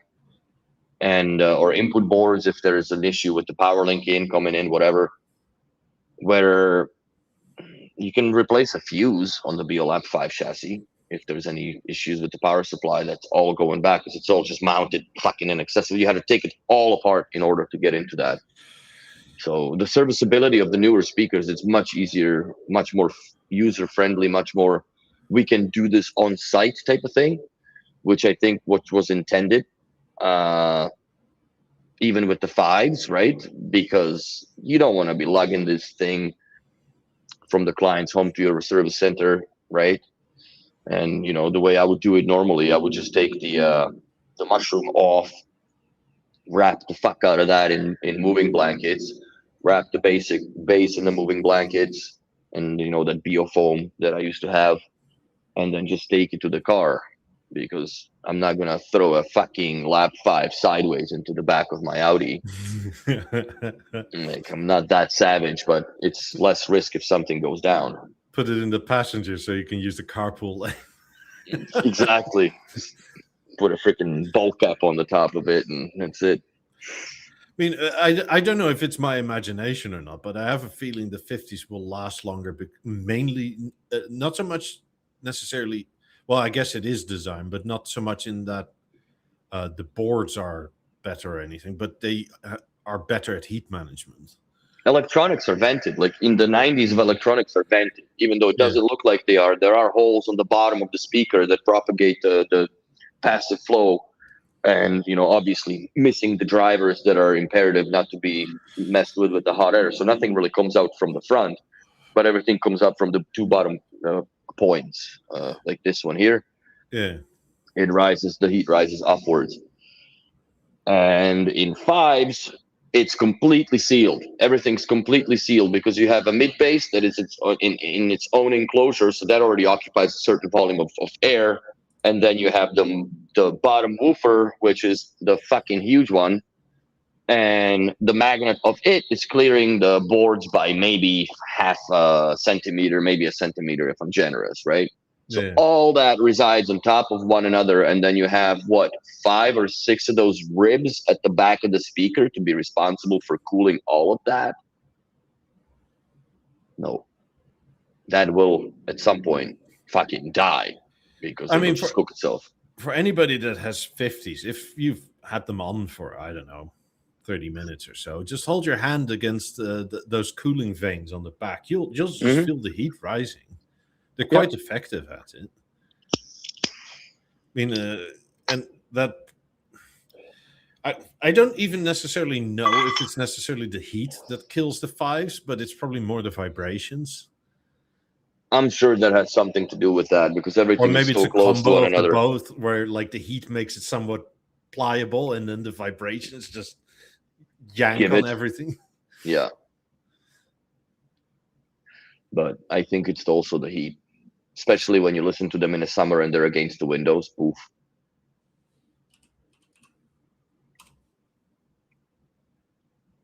But it's definitely a combination because if you look at how much force that 5 or 15-inch woofer does, Is it 15 or 13 inches? I don't remember. I know it's a 15-inch woofer.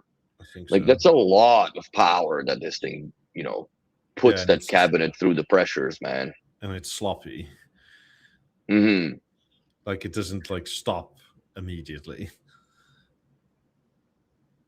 I mean, it's not bad, but it's not like, okay, power off and it stops moving. No, there's just so much mass.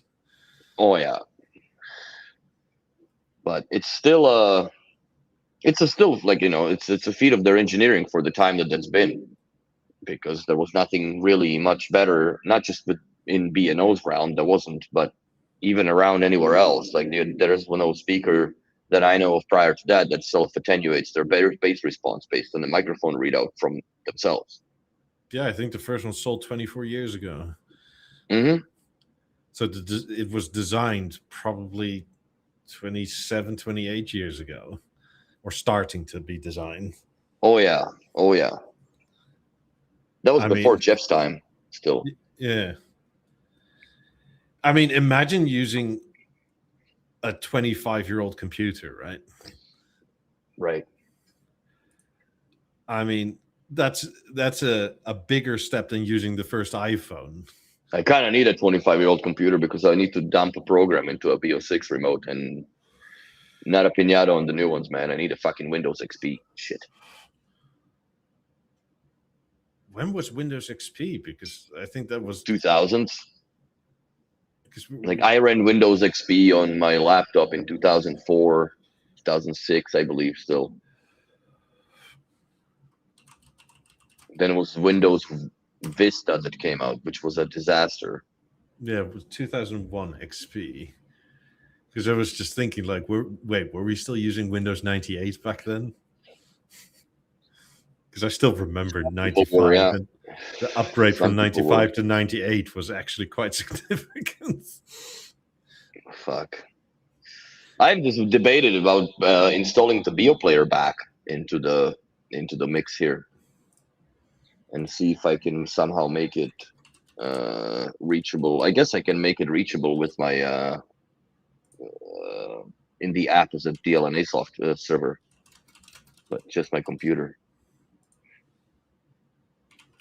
But I still need to convert all that music into freaking FLAC, because I'm sure that FLAC should be able to play. I don't know if anybody tried FLAC on the BeoMaster BeoSound 5, but if that would work, then I can revive the BeoSound 5 as a network server, essentially.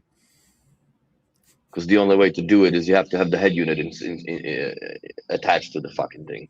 Yeah. So 2000 or newer model, you fucker. Like 1970s are obsolete. You should have put shiitake mushrooms.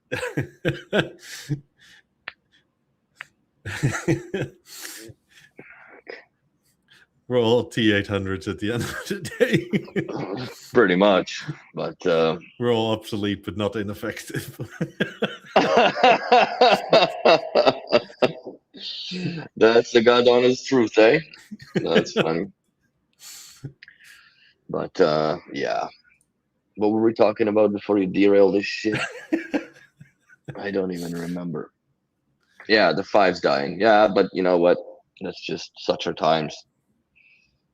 I think their real death will be once B&O completely stops the support, which I foresee probably within the next 5 years. That's not going to be another decade of this, I do not think. I would be so surprised if they even went 5 years with that. I think 5 years till everybody runs out of these parts. I mean, and I'm not even saying it's a problem of desire to, right? Like, I think it's just, I mean, you run into issues with suppliers of all the subcomponentry and stuff. Like, That's it's just no longer made. It's too dated. Yeah. But they still went way beyond and above what their course competences say, right? That every product should be relevant for at least a decade in your interior, be it functionality and be it looks. So the 5's definitely proved their point. So did most of the B&O, really. I It mean, was, next year the 1996. 50s will have been around for a decade. Yeah, I mean, the 90s have the been 90s around already for have had 11 their years. 11 years, yeah. Which is insane to me. Like, it doesn't seem like I've had these things for 11 fucking years. Also, I can't believe that, 11 years out of that ownership, 8 years we've been doing a podcast together, Yes. which is also crazy. And took 8 years to fucking meet, which Yeah. is great. And then be cold in Florida. And then be cold in Florida. What the hell was that all about, son of a bitch? That was very, very disappointing news. I was watching the weather on the wrong side of the Florida. Well, you'll be living in Florida. Miami, where it will literally be the same weather all year round, Mm-hmm. which is I like it. monotone. I've had enough. And also, You know depressing. what? Given 28 years almost living in Canada, I'll take the monotone for a few decades. I've had enough with the summers and winters and the calamities. Like, dude, we got 15 centimeters of snow yesterday. Oh, good God, you're still getting snow? Yeah, so like, fuck off already. I'm sick of it. I'm just so sick of it. And tomorrow is plus 12. So guess what's going to happen? It's all going to flip and melt. It's going to be a slush. And the worst part is with the slush that puddles form. And now you can't tell if that's a fucking 6-inch deep pothole or is it just a little puddle. And the game is on. And I've been driving my work van that was bought, wasn't a brand new van, right? Like, but they've, fixed the suspension and blah, blah, blah, right? So it's worthy selling. And I drive this like a grandmother. Call her Ticking Betsy because there's always some shit ticking and air conditioning comes on like 45 to a minute later. When you turn it, it's like I don't know what that. I'm sure that car has seen water at some point of time of its life, and so the dashboard's just blinking. I have a continuous engine light on, which I've gotten used to it. They kind of got it fixed for 2 days and it came back, so something else is fucked. But the point is that I've driven this car now for 6 months, bro, and I'm due for a shock replacement. Oh, good God. That's not normal. No, it's not. And I think it's like, not to be a conspiracy theorist, but I think it's all tied in together to this huge mill of underground mafia bullshit corruption that, we won't fix the roads because then we feed our business with car repair service shops, right?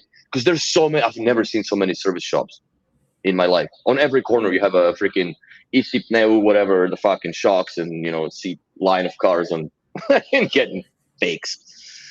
And they also don't patch the roads, right? And when they do remove the snow, they use those big fucking earth movers, and they don't put the blade, the plastic thing, right? So they just shear everything that they fixed and patched off. So every time there's a snowstorm and they plow the roads are double worse than what they were before the snowstorm.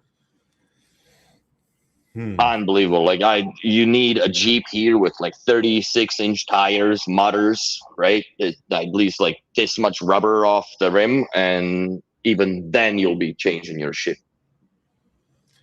But yeah, it's bad. Montreal.